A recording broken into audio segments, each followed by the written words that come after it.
Profanity is guaranteed. Viewer discretion is advised.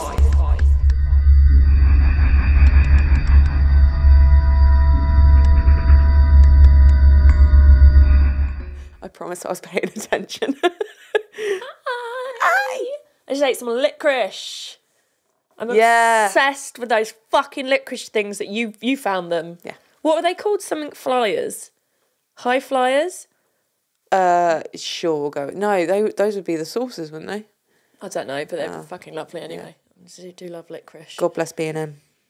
Oh, yes. Yeah. Yep. So, this is our first ever spooky story. Yes. Are you excited? I'm excited. Hopefully this might, people might be like, oh, okay, yeah, I'll send one in. Definitely. If we've got enough listeners to do that. Yeah. This is probably just all of our listeners anyway. And they'll be like, yay, my thing was on there, but there's only two other people listening. No, you never know. You're going to sort of pimp us out at SEMA. Obviously. I haven't got many flyers left, so you're just going to have to use your skills of aggressive PR persuasion. I'll give it a go. Yeah. I'll see how it goes. So, we have had some of these in our inbox for quite a while. Just waiting for other ones to come in That's as well. it, Yeah. just waiting for enough. And then we figured, we had enough for one. Yeah. So we thought we would go ahead and do one. And like you say, hopefully it will spur people on to send some more in. It doesn't matter if they can be really short ones. Yeah. And it can be anything. It could just be, maybe if something just really weird happened, like when I went for a walk and there was the guy walking his dog and there was all the cats following him. Just little things like that's cool. I'll take anything, really. At this point, we'll take anything. Have we got anything to catch up with? No. Although, when I was seeing Wes to have my dermal removed, his friend came in and she said that her daughter really loved my take on Beetlejuice. Amazing! Which was really nice. Fantastic. I was telling Mark about it in the car. I was saying, oh yeah, and she's had a couple of the podcast episodes, and he was like, what, the daughter? And I was like, yeah. No, you thought it was, you thought it was the daughter. But I was talking about Wes's friend. He's like, but there's so many expletives in there. It's like, what teenager doesn't know the word cunt? I used to swear. Honestly, I've been swearing. I think I was born swearing. Well, we all know my history with swearing, don't we, Helen? Yeah. I forgot. I was like, hang on a minute, what? Yeah, you're the reason I swear so much. You and my brother. Well, the thing is, we're British. Yeah. We come from pirates. If we don't swear, what else have we got? Nothing anymore. Just let us have something, So. And Mark's the son of a farmer. Absolutely. I feel like there's a song in that somewhere, Mark, the son of a farmer. I was thinking more like son of a preacher man, but like a farmer. Oh, yeah. Son of a farmer man. Maybe you could do that, a cover of that, and then just change the Make it fen. Slightly. Make it fen. I kind of love that idea. That would be such a niche audience, though, wouldn't it? Well, I mean, it'd be the right fucking audience around here. It would, yes, it would round here. I can't see what he's typing, really. It's not happening. Fuck, I thought it was a really good idea. I was, I'm on board. Yeah. Maybe if we write it, he'll sing it. It's like, build it and they will come. If we write it, they might sing it. Yeah. Oh, that's nice. So we've got a younger listener. No. I don't think she's actually listened to the podcast. It wasn't actually her that listened. I'm really confused by your story. Mark thought the daughter had been listening to the podcast. That's what I thought. Yeah, no, it was Wes's mate, who's old enough to have a teenage daughter. Okay.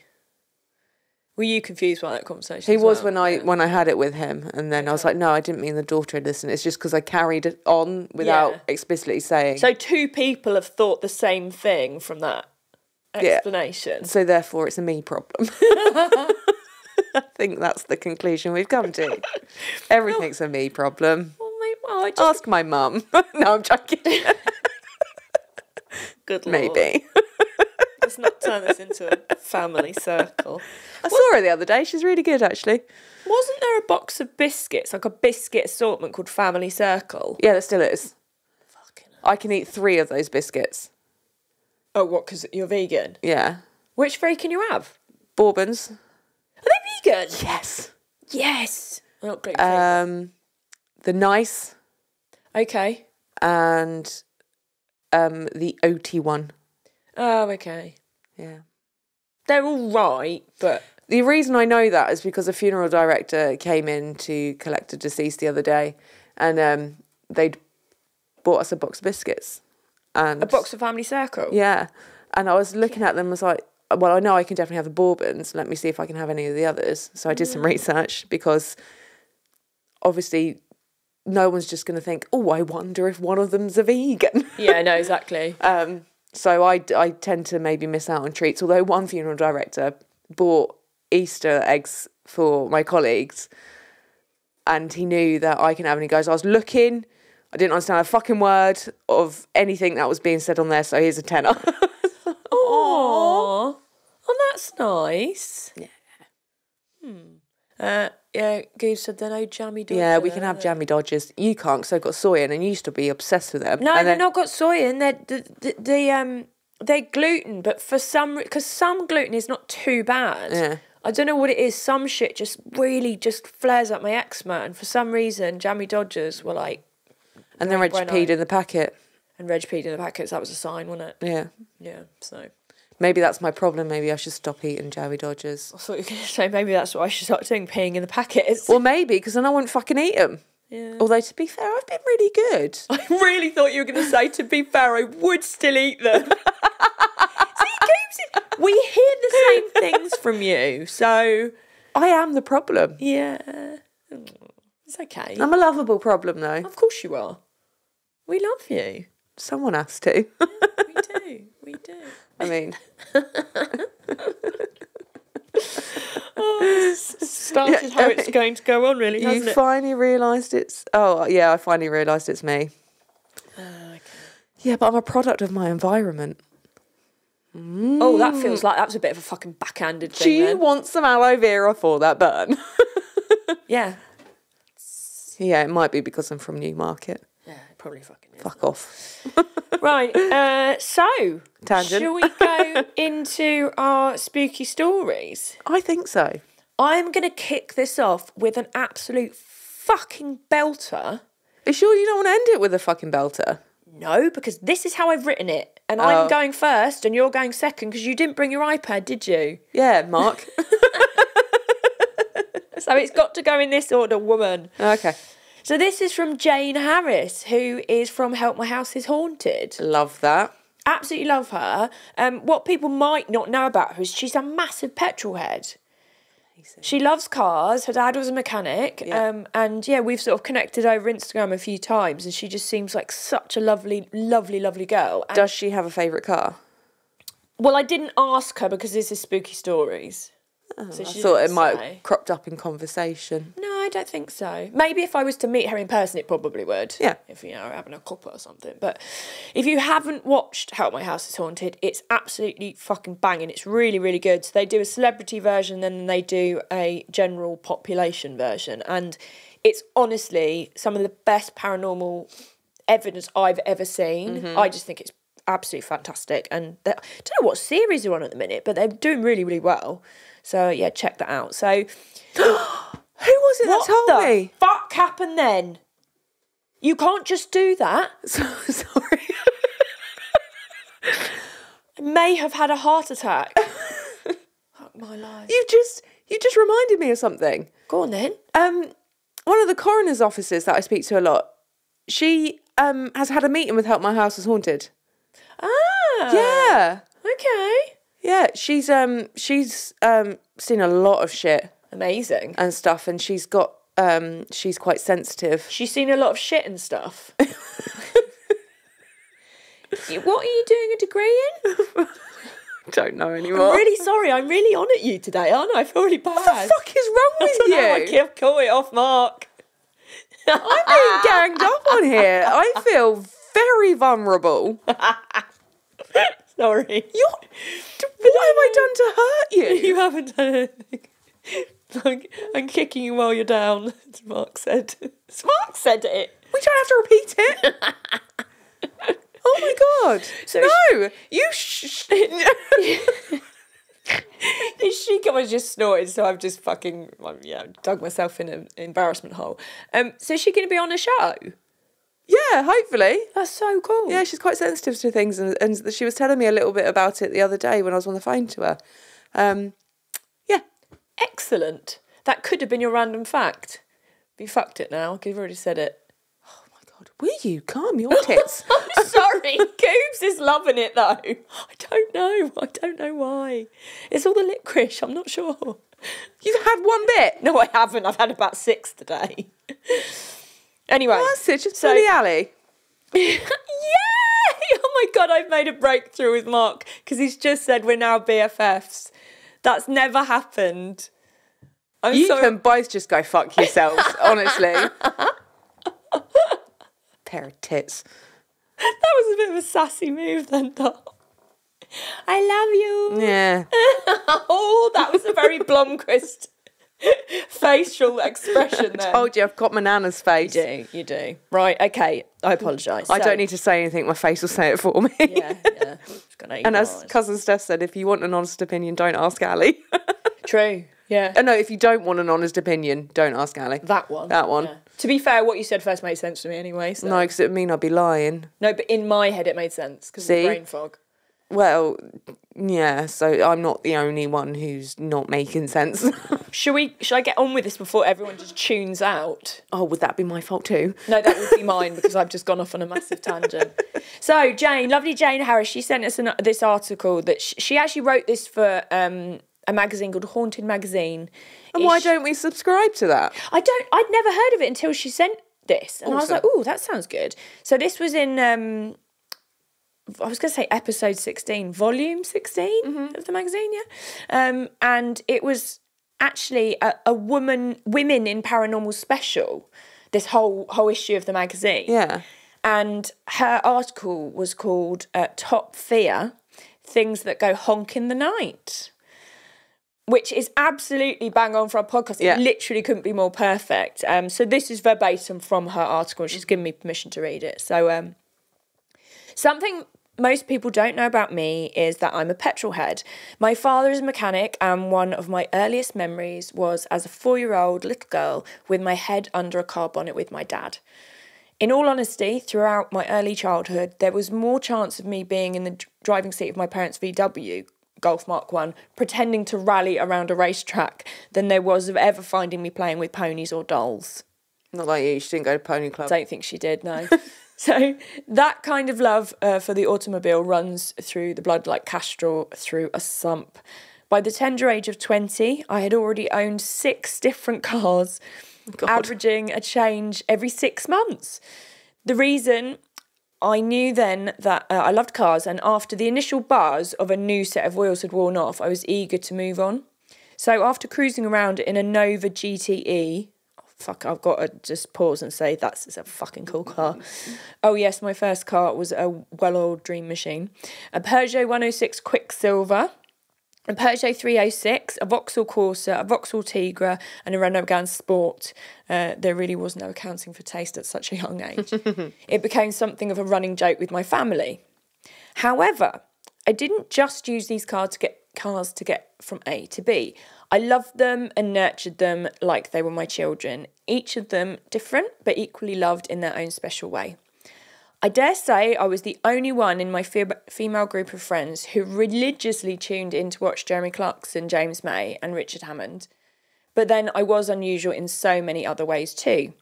Being obsessed with ghosts and spiritualism for one, that being known as a bit of a car geek was probably the least of my worries. Over the past 18 years, I've investigated and researched countless suspected cases of haunted objects, from pocket watches to oil paintings, grandfather clocks to dolls, so I know that this type of phenomena can exist, although it's still not fully understood. There is strong evidence to support the theory that spirits and ghosts can be found not only in buildings, but sometimes in the most unexpected of places, usually around something that they once owned or cherished. Sorry, I can't fucking talk today. In the form of energy. I believe that. What are your thoughts? No, I agree. Yeah. I think if you're attached to something. Imagine my excitement, therefore, on discovering that there were cases which seemed to combine 2 of my greatest passions in life, cars and ghosts. Ghost cars. Surely not. For fuck's sake, in the name of all that is holy, I do apologise. This was cooler than driving an Aston Martin DB9 through an Arctic blast. Well, maybe not that cool, but close. Now, most of us have probably heard about JFK's haunted Lincoln Continental and James Dean's cursed Porsche 550 Spider. We have an episode on that. We do. A quiet browse online will bring up these. But there has been another vehicle much closer to home that has been in need of an exorcist. So I'm going to laugh at that. You know I'm going to laugh at that. See what I did there? Oh. For quite some time now. Ladies and gentlemen, I present to you the haunted Capri, known as ARC 666Y. No, your eyes are not deceiving you. This Capri is believed to be inhabited by something quite demonic and is considered by those who have experienced it for themselves to be a direct portal to hell. Oh, fuck me. I'm going to crucify this name, aren't I? The owner, Q Tagliaferro, had always erred on the side of scepticism and rationalised explanations when it came to the paranormal. That is, until the car came into his life. He now blames it for a relentless string of bad luck and strange events, including being struck by lightning. Once I parked the car outside my house and got hit by lightning when I was inside, he says.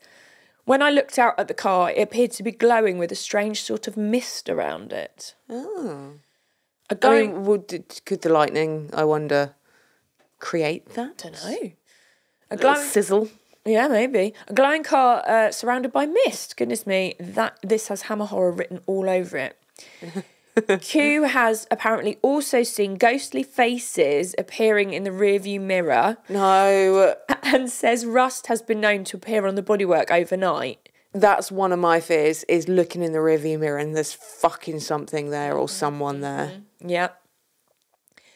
And when he takes it to local garages for repairs, some mechanics will not go near it, claiming that they get a bad feeling from the car. He has also witnessed countless phenomena at each of the homes he has resided in since having the car, including poltergeist activity and what he considers evil ghostly apparitions. One of the most frightening experiences I've had happened one night after I'd taken the battery off the car and brought it inside to charge overnight, he told me. I was asleep in bed when I was awoken by the sound of the front door. I thought someone was breaking into the house. I heard the chain rattle, then footsteps coming up the stairs.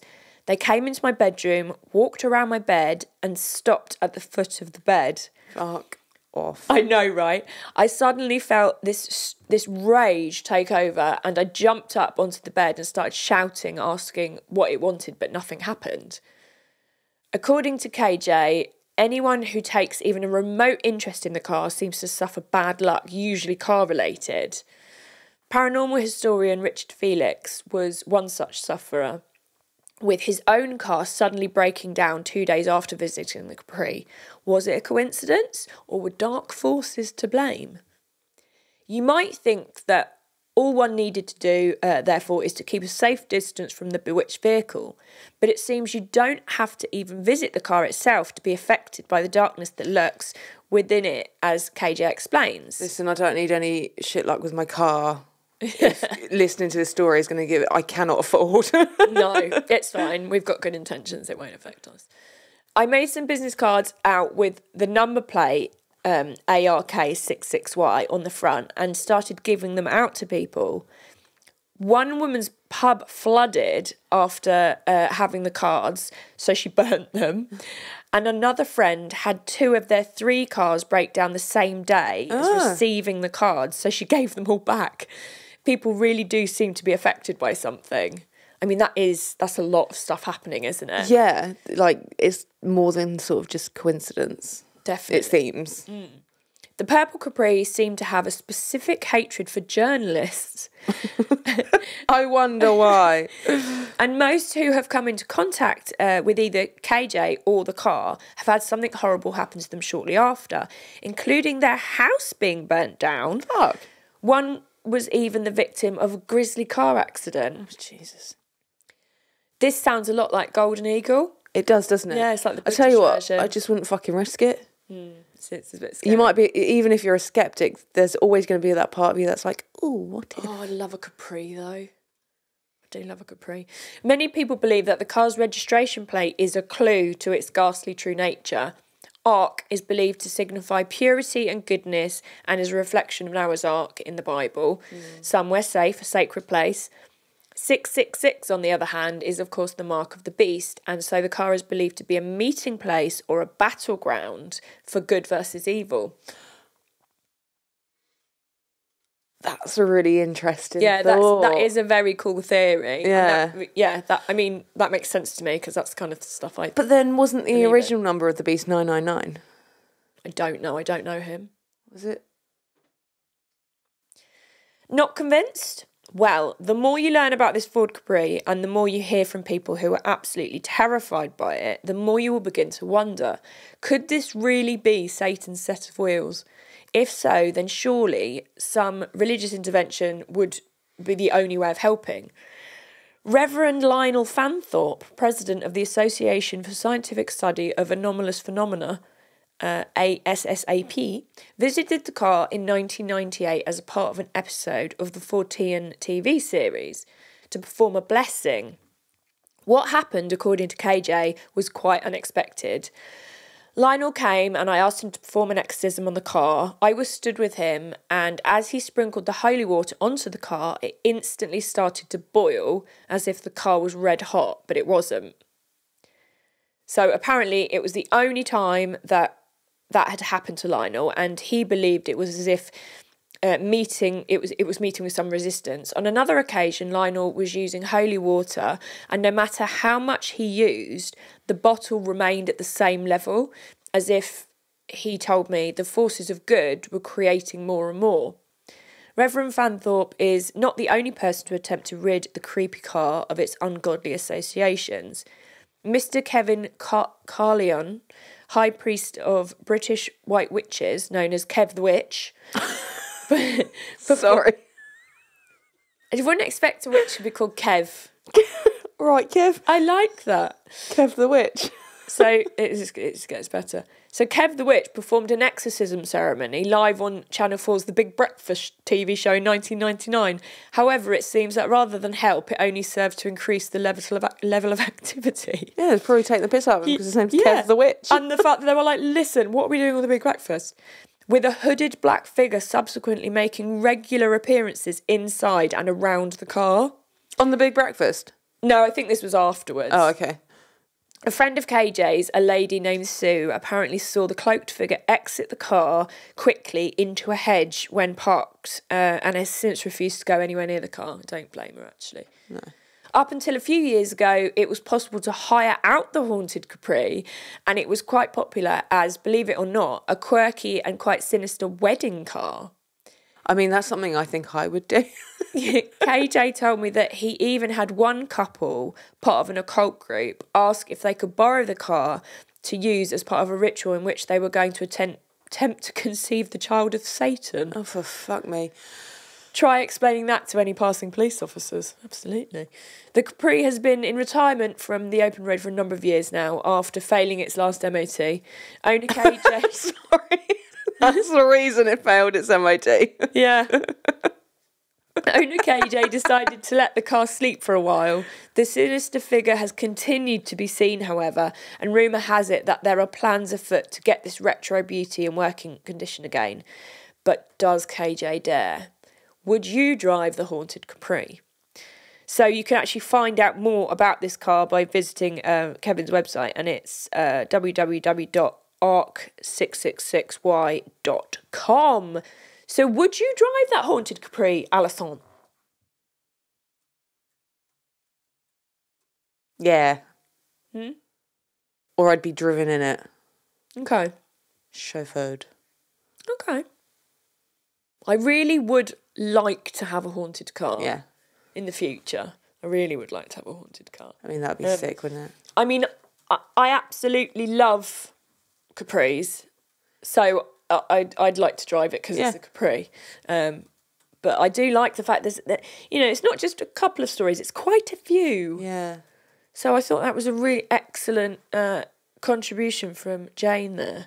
And yeah, great story. very on I love brand it. for Very us. on brand. Thank you, Jane. Mark's saying that the website no longer works. The arc666y.com. Don't go on that then. But if you pop it into Google, pictures of the car come up. Yeah. And also, you know, I'm not sure if you can... Who the fuck's that? Is that Kev the Witch? Oh my God, Oh! I want to be friends with him. That's amazing. I feel like he's got a great speaking voice that you'd like to just listen to and calm down. Definitely. I like his red robe.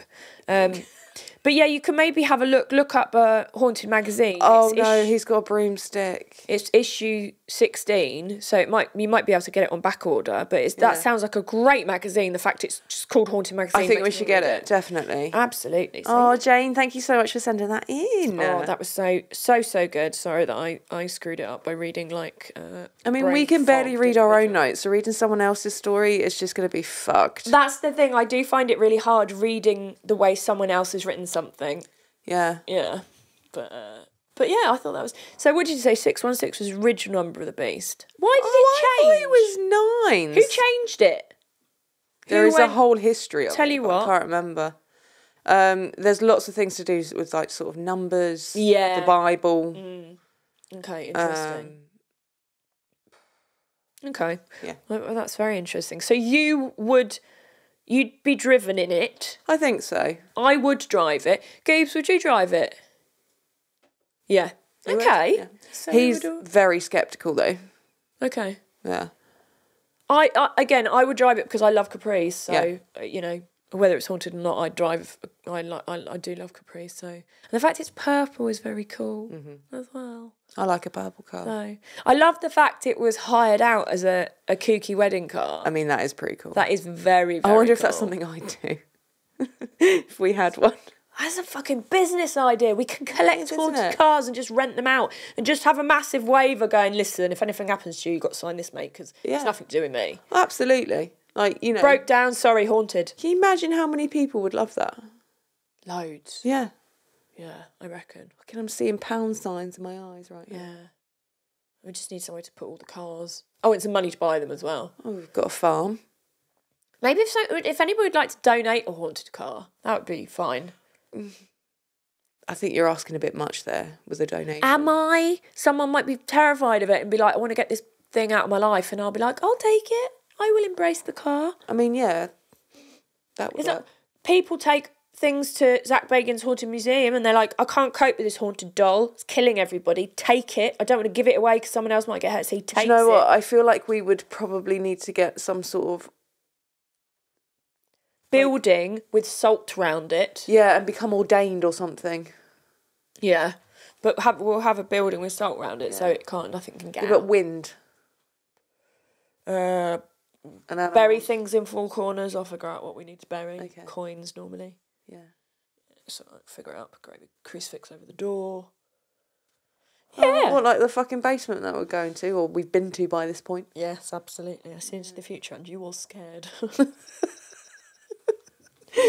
So yeah, that was a brilliant contribution from Jane. And make sure you check out Help My House Is Haunted because it's bloody brilliant. So I've got another one from a lady. Oh. And this is from Yaz. And we can use her name, which is a good job because I've said it. So this is quite a short story. It's a very good one. So Yaz says, me and my ex wanted to go watch the sunset over the back of the hill one time. So we took his van and drove way out into the countryside, found a super quiet spot with a beautiful view of the horizon to enjoy our overpriced drinks we'd picked up on the way.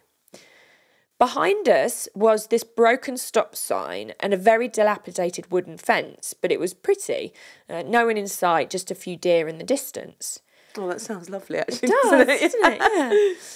But as we were enjoying the view of the warm rays of sun disappear over the hill behind the jagged lines of treetops, Oh, everything went was very beautiful. eerily quiet and still out of nowhere. And suddenly, what I can only describe as a thick stream of smoke floated past the front of the van, right to left. Nothing big like a fog patch or anything. It moved like a thick cigarette smoke, almost like a translucent Dementor from Harry Potter.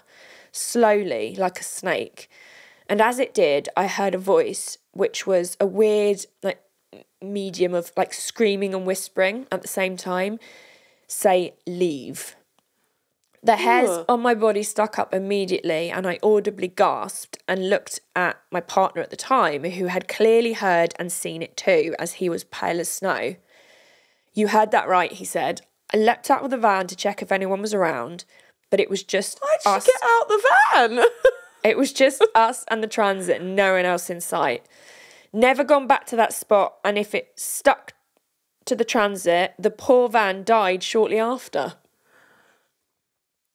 That's a very, very good story, Yaz. You're very brave jumping out of the van to go, who's there? I mean, don't do that. That's horror film 101. Yeah, but I suppose you don't know what you do in the moment, do you? Oh no, I suppose it's like a sort of knee-jerk reaction at the time, isn't it? Yeah. Oh, Yaz. Ah. That's a really good one, isn't Yeah. it? Thank you so much, Yaz. That was really, really good. We've got a few more which Ali's going to tell. I'm going to have to now give the iPad to Ali in a very unprofessional situation. Because there you go, someone dear. forgot to bring it. Are you right holding it, or do you want the doohickeys? I think I can hold it. Okie dokie. So would you like take the car to go and, like, is that something you do? Go and watch the sunset somewhere? Mark's not that romantic. Okay. I'd probably... Oh, we go and get, like, Starbucks. I was going to say, I'd go and, like, get a McDonald's. Yeah. And sit in a McDonald's car park and eat that. Anywhere over half an hour, we have to get coffee. Yeah, it's a road that's trip fair by that point. Yes. Yeah. Okay, I agree with that. I can understand why she didn't go back there. And it's weird that the van died shortly after. Right? Because it's a transit. They just keep going. Yeah, those things are like fucking Nokia 3310s. Exactly. But van. But van. But van. But van. Yeah, so, wow, that's amazing. Yeah. I love that. Two fantastic stories from two super girlies. I'm Thank you. very excited about all these stories that we're getting. Well, all the stories that we've had. Yeah, but that's the thing. We haven't had loads, but the ones we have been absolutely banging. Yeah. Literally, I just want to hear everyone's like weird shit that's happened to them. Definitely. Yeah. So we've actually got two from Tom. Tom is, bless him, our number one fan. Yep. Like, we mustn't forget him because I think we haven't excited. spoken to him for a little while, have we? No, we got excited because he had 2 or 3 more followers. So we were like, we started talking to all of them, and they were like, oh my God. And Tom's like, hello, I'm still here. Yes, loyal number one fan. Exactly. Very misery. Please don't break our ankles. Oh, that's a scene, innit? So Tom says, Dear Ali, Helen, and of course my darling Mark, long-time listener, first-time emailer. I thought I'd share with you a couple of ghostly tales, one of which even involves a car, to keep it on brand. All are fairly localish to the Cars and the Macabre team and may even be worth a spooky road trip.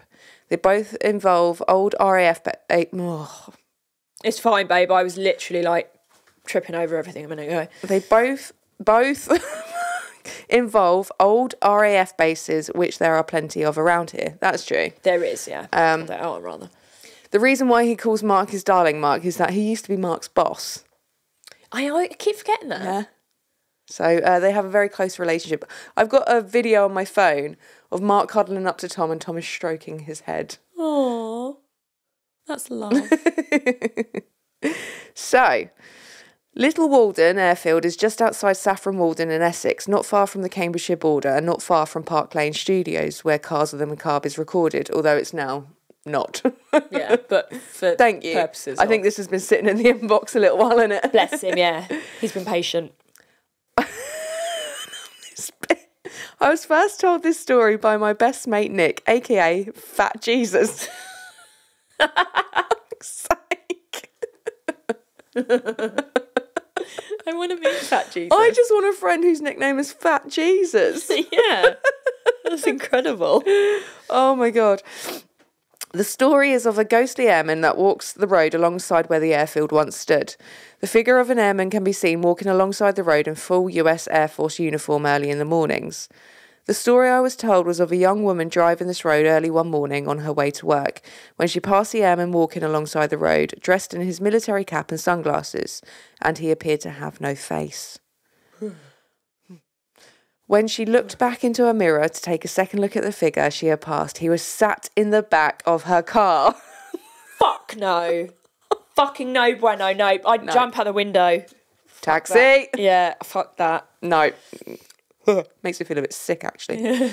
The glasses and cap floating with no face. No. Absolutely not.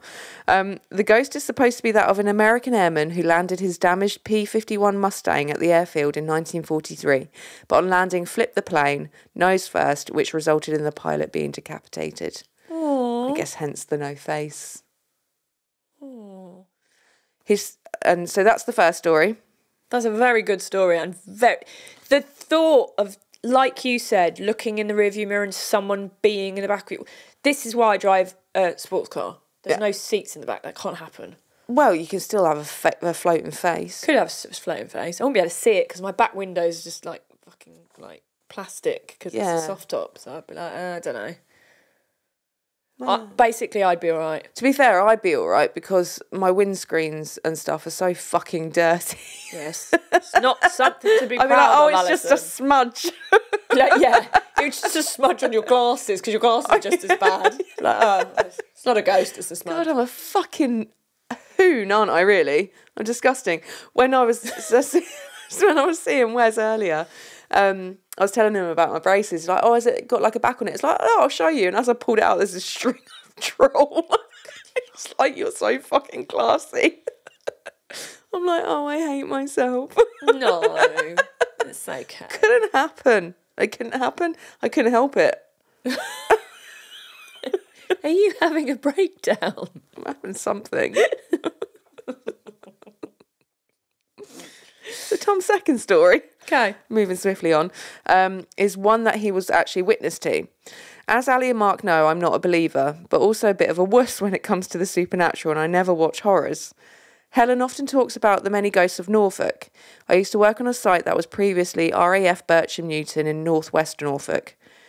The haunted squash courts have long been visited by ghost hunters from around the world. The squash courts were rumoured to be haunted by an airman that had a fondness for squash and was killed when his plane had crashed in the neighbouring village. It's said that the airman could be seen standing on the balcony above the courts observing a game. The squash courts hadn't changed much over the years, and the two courts were linked on the first floor by a viewing gallery that has probably been the same since the 1940s. Many colleagues wouldn't venture upstairs. I'd watched many a game from the balcony with no issue. The viewing gallery above Court 1 was always a few degrees colder than Court 2, and when playing in Court 2 you could hear footsteps in the other court and across the balcony, and sometimes you would hear a ball bouncing in the opposite court despite no one playing next door.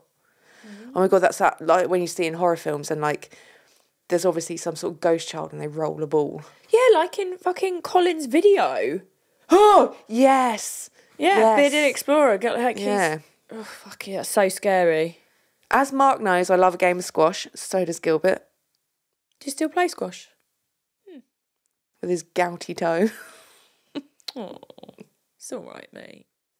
And made the most of having a squash court at work. And while I never liked being in the old squash courts alone, I'd never witnessed any ghostly apparitions in the first 5 years of working there. I was playing with a colleague, Phil. Phil is a stand-up guy, not prone to a practical joke or bouts of hysteria. We often talked about the ghost when we played, but Phil had always shrugged it off as nonsense. But it all changed during this one game. Phil was retrieving the ball from the front of the court. As he turned round to return to his service box, he looked up to the balcony, turned white and murmured, "He's watching us." A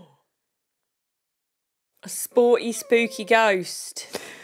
I stood deadly still, keeping my back to the viewing gallery, as Phil stared up at the balcony. I didn't dare turn around. We gingerly played on, finishing the game, and both decided we'd shower back at the gym, rather than in the showers in the squash court. Phil would never really talk about what he saw, simply that there was a young man dressed in an RAF uniform stood on the balcony. No one else was in the squash court, and the front door was always locked with a key being issued to whomever had booked the court. The voice of the ghost can be heard on a video that is on YouTube. Keep up the amazing work, you spooky bitches. Lots of love to you all, particularly you, Mark. There we go.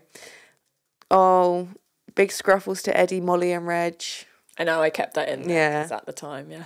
Tom, number one fan, friend and former colleague. They're really good stories. Uh-huh. Really good stories. That's, I mean, first of all, I wouldn't be playing squash because I liked badminton, but I never really knew the rules. I just like to rally. Yeah. Yes, yeah. And squash, just, I know I get hit in the head with the ball. Yeah, me too. But yeah, that's ooh, yeah, Didn't that's you hit Tom in the head with, or in the face with your racket? Yeah, I did. Yeah, Mark frequently breaks his rackets as well. Have you been to that squash court? No. Do you want to go? Would you play a game of squash there? Yeah. Tom, do you fancy a road trip, mate? Oh, that could be an experiment. Yeah. Go play squash and see what happens. And drive down that little Walden road. Yeah. Although, to be fair, I don't really want it to fucking appear in the car. What if, like, I'm sat in the back and all of a And it sudden it's appears just there and next I'll be to like, you. ah! Yeah. Yeah, we should definitely do that. Yeah. Cool. Well, that's a good Awesome. idea for a spooky road trip. And Absolutely. it involves Goobs playing squash, so I'm sure that's... And Tom can come along, Win-win, obviously. yeah. I'll sit there with a coffee, just watching. Watching, having a look. Yeah. And I'll be like, why can't I see anything? Thing is, I think maybe sometimes I want it to happen so much, that's why it doesn't. Yeah, you got annoyed at the Haunted Museum in Nottingham because you weren't feeling sick, and I was. Which is the weirdest thing to say. Why don't I feel sick? I'm so pissed off. I was like... Yeah. Interesting. I will be... I know, obviously, we have not stopped talking about the Haunted Museum, but it's sorry, you guys are going to deal with it. But interesting to see if you feel anything when we go to Haunted Museum. Part of me actually doesn't want to with that one. I feel like that's too much. Then that might be when it happens. You don't know. But it could be bad. It's fine, though, don't worry. Okay. Right, so we've got a story from Mark, not Goobs Mark, the car cult Mark. Hello. Hi, Mark. Thank you for sending in a story. And Mark says, hey, Ali and Helen, it's Mark here. I actually have 2 ghost stories I thought I would share. Oh, okay, so we've had like 6 then. Yeah. Yeah. These are so vivid to me, I'm convinced that they were real, even though I'm a very sceptical person and need evidence to believe things. Well, this is my evidence. First story. Many years ago, when I was in my mid-20s, so we were talking around about year 2000, is this linked to the story. Maybe the timing did have something to do with it. So I was out with a few friends at a pub called Thames Court near the Shepperton Locks area. Towards the end of the evening, a couple of us had taken a walk down to the locks, which of course at 11 p.m.-ish were very quiet, and on this evening there was a mist in the air. The 2 of us were leaning against the barriers that stop you falling into the lock. I didn't know why, but we were both just standing, staring into the lock, and it was so still and silent. Then I felt something on my neck, and it felt like a cold breath just for a second. So I turned to look to my left. My friend was standing to my left as well, and at that very same time she turned to her right, and in the mist, just within eye shot, was a small baby's face. Fuck that. Fucking kids are the creepiest, man. Really are. It wasn't scary, I beg to differ, and neither of us jumped. It was just there looking at us. As soon as we had seen it, it was gone, and we both looked at each other and said, "Did you see that?" And we both said, yes, it was a baby's face. Holy crap, I have never looked into this, as the whole experience wasn't frightening at all. It was peaceful, calming, and I didn't feel scared at any point. So I've just kept it locked away as my little story. But I've just done a Google search on baby drowned in Shepperton Lock, and this article popped up. When this picture popped up, it sent shivers down my spine. My God, this is the face I saw that night, 1,000,000%. And he's included the article, which is from the Independent Online. And it is a very long article. We can post a link on Instagram for you guys to have a read. But there was the sort of gist of it is that there was like a sort of like island where they lived and they had to cross, and their garden was right near sort of water, obviously. And a little boy was drowned, and that's the face that Mark and his friend saw. Wow. I think he was playing with his friend, and I think they made like a hole in the wire fencing, escaped through that, and like the little girl was running back, and she was like, "Where's my son?" And she was like, couldn't find him. Her son? Of the woman. Ah. But yeah. God, that's awful. So his little body was found on the riverbank outside the Thames Court Hotel. Oh, that's awful. And yeah, it had been sort of swept by the current. Blech. Don't like that. Yeah. So yeah, that's that. And then his second story. Sorry, that made it sound like, little boy drowned.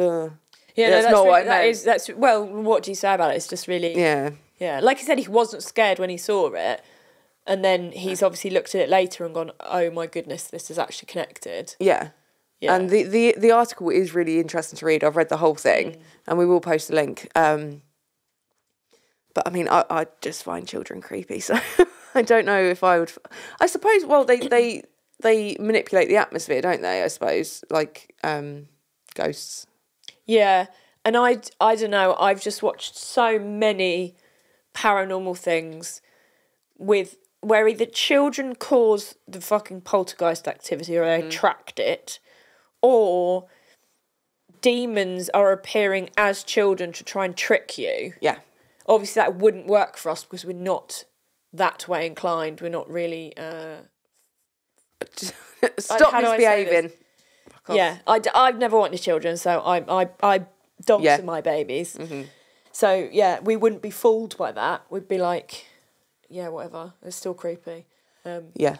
But obviously, trying to lull people into a false sense of security by appearing as a small child, then that's how the demons... I mean, but obviously this... Yeah, but that's demonic. That was not a demon baby. I'm just saying, that wasn't a demon baby. I'm just saying, I've watched and read and, I'm scared of children. Yeah.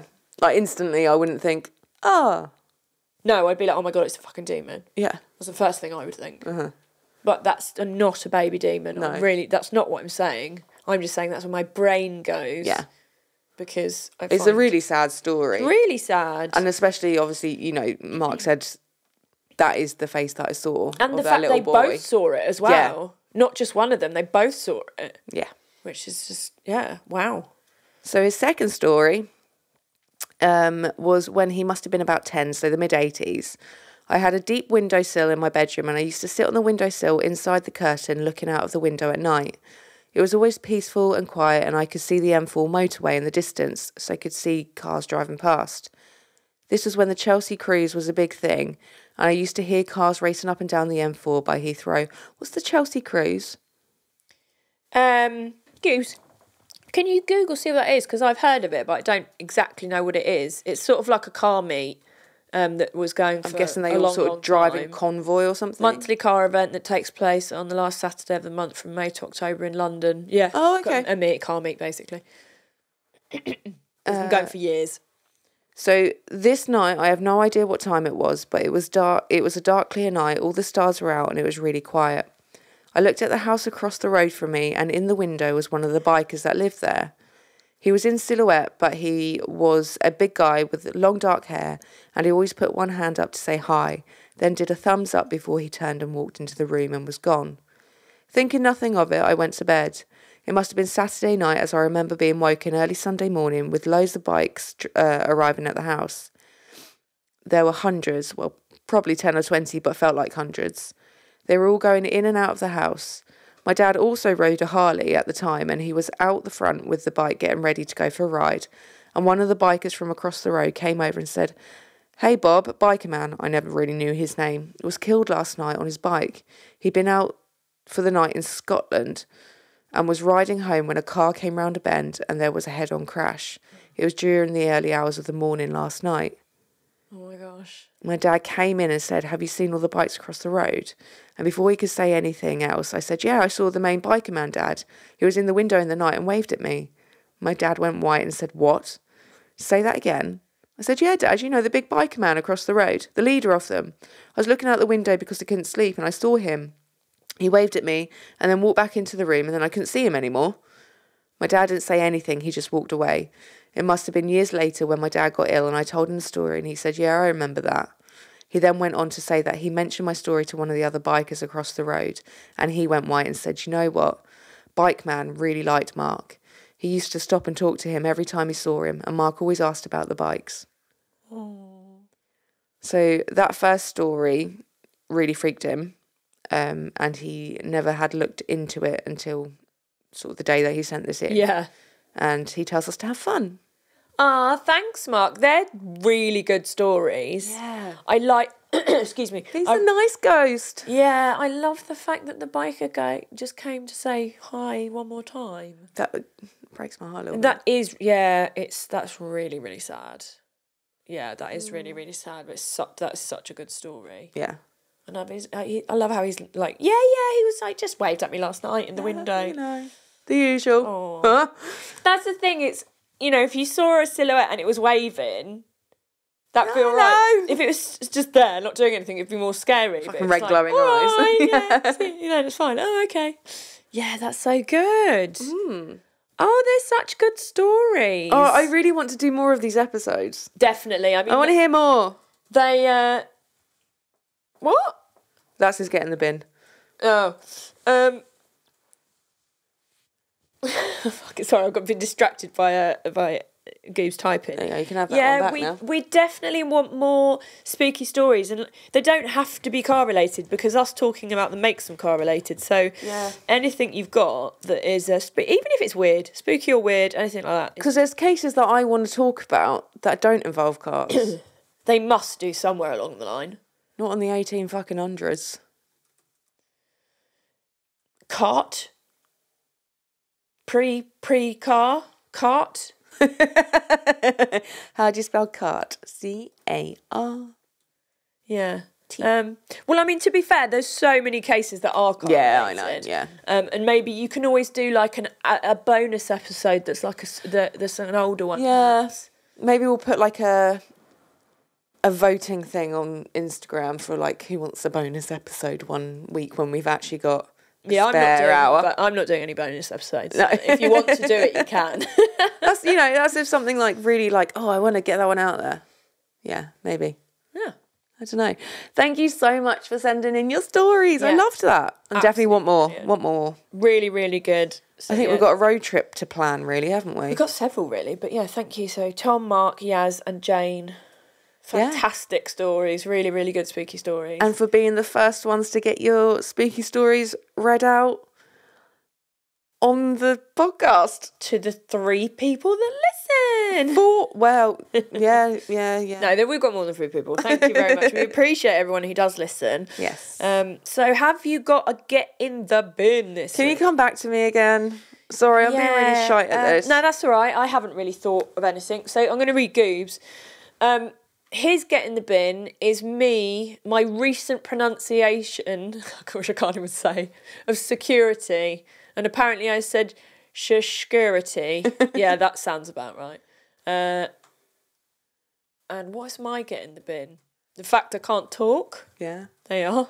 The fact that I literally cannot talk sometimes. I think my lips move quicker than my mouth does and it just goes all bleh. You know? Do you know what? I get that. And that could be part of my get in the bin. I have so many ideas, say like with uni essays or when I'm writing a story or something, that I can't articulate them on the page because there's too much of it going around and I end up like somehow mentally tongue-tied. I do that sometimes like creatively. Yeah. There's too much stuff. Yeah, there we go. So writer's block then. Okay, mine is just not being able to talk. And then get in pockets. Goobs is playing squash with Anna Kendrick. That's what he wants to do. But that hasn't happened. Yet. It might do. He's manifesting that shit. Yeah, but then you can't have it now because it's not happened. When it happens, you can have it. Well, playing squash is his get in the pocket, and then he's just added with Anna Kendrick as like an added bonus. He playing squash with Tom. There we go. Actually, to be fair, that you guys need to meet up and play squash so we can all go for coffee again. You for coffee? You for coffee. Have you got a get in your pocket? Get in my pocket. You go first. My get in my pocket was Reggie's birthday. It was Reggie's birthday yesterday, which obviously is different when this is released, but his birthday was on Halloween. Yeah. And that's his given birthday because I don't know when he was born, don't even really know how old he is, because he's a little adopted poochie. And I just love him so much. My get in my pocket is your cottage pie. Oh, thanks. Honestly, that is one of my favourite meals. Literally, it's different every single time I make it. It's fucking banging. I do not follow recipes. I go, yeah, I've got I think this. you got your main idea from a recipe, didn't you? I did, yeah, And then and you I've were just like, yeah. I've customised it. Yeah. Yeah. So thank you. That's very nice. I've got another second get in my pocket, actually. Go on then. Enjoy, like, going out to a gig and drinking non-alcoholic beer Okay, cool. because of Halloween, our Halloween party. Yeah, Alright. I enjoyed that. That's good. Yeah. Awesome. It meant I didn't cry in front of the clown because I could kind of hold myself together and just Well done. move so that I didn't have to see him. Whereas I think if I was drunk, I'd probably just be crying on the floor. Yeah. And that would have been really embarrassing for you, wouldn't it? Yeah. He just probably would have, Goose probably would have pretended he didn't know who you were. No. Even though I'd sort of gone up and kissed him. Don't know. You could just be a mad groupie. Yeah. I have seen a T-shirt I want from ASOS and it says looking for a bass player. Ah. Yeah, see? Oh, I need one of them that says looking for a rock star husband. Looking for Noel Gallagher. Looking for Noel Gallagher. Yeah, Noel, can you call, please? I know you're really busy at the moment because, you know, there's some sort of reunion happening, but Is that? if you could give me a call, I'd like that a lot. Although no one's going to call me fucking dressed like this, look, for fuck's sake. As I said, I did explain last episode, the reason this has happened is because we're going to Vegas on Sunday, so all my normal clothes are washed, so I don't want to dirty them because I want to pack them. All my fancy slobs, and this is like the bottom of the slob, and I've just put it all together in an amalgamation of confusion. I've got a random fact. Go on then. I'm going to Vegas and Zach Baker's Haunted Museum. Brilliant. Love that. Love that a lot. You got one? Oh yeah, my random fact is connected to my hat and all the stripes and the fact that Tim Burton is my favourite director. I love him very, very much. And yeah. Do you prefer Burton over Tarantino? I thought you liked Tarantino over Burton. No, Tim Burton all day long. Oh. Yeah. No, Tarantino's great, Yeah. but it's just everything about it's his vision. It's just everything. Tim Burton is just fabulous. It's beautiful. The music, the set design, the costume design, everything is just like, oh, it's amazing. Yeah. And we're going to go see that exhibition. Yes. That looks really, that's on till April, so we've got loads of time. I've got loads of time. And I still want to do the serial killer exhibition. Yeah. Okay. So that needs to be happening. We could maybe try and work that into the same day. No, because the serial killer one's on only until January. Then we cannot work that into one day.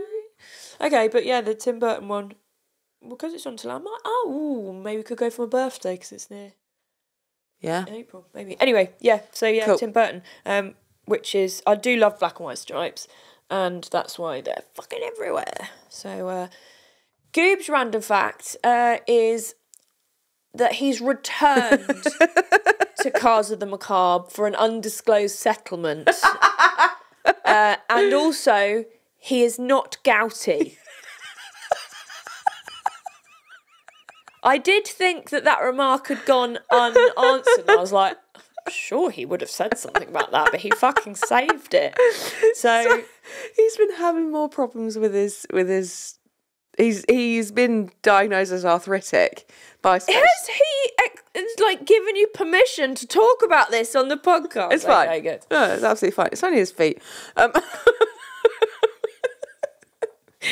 Doesn't need them for walking or anything. No, they're not really important. But yeah, no, he's arthritic and he's been diagnosed as arthritic and he's just had like sort of a little bit more pain than normal recently. So he spoke to his doctors and they were like, you haven't got arthritis, it's gout. It's like, well, no, it's definitely arthritis, but okay.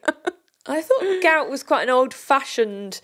Well, I thought that because I've only ever known old people to have it. Right. But apparently What did you say? It's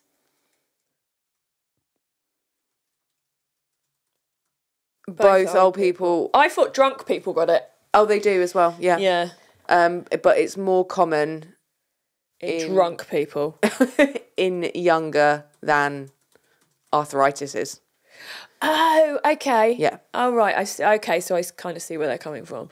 Yeah, I just... so it's still uncommon. All right, yeah. You had to be fucking unique. Thought it was like a fucking drunk thing.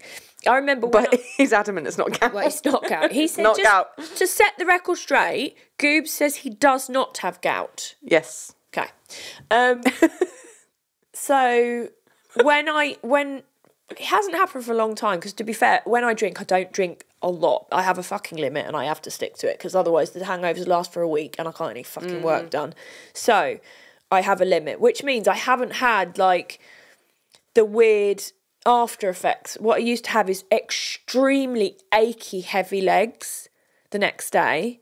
And I was convinced I had gout after every time I'd been drinking. I was like, there's absolutely, definitely got gout. Because it just felt like I had like weights. You're a attached to my- self-diagnoser as well, Oh, aren't you? I fucking am, yeah. I diagnose everybody. I'm terrible. Google, WebMD. Yeah, Coombs doesn't even drink, so... But yeah, I just thought it was a thing that drunk people got. No, I mean, yeah, obviously if you drink a lot, Yeah. you're more susceptible to get gout. Yeah. Yeah, I used to get that a lot. I haven't had it for a long time, because I don't drink that much anymore, so... Get shin splints. Oh, I fucking hate shin splints. Whoever invented That's from that just running.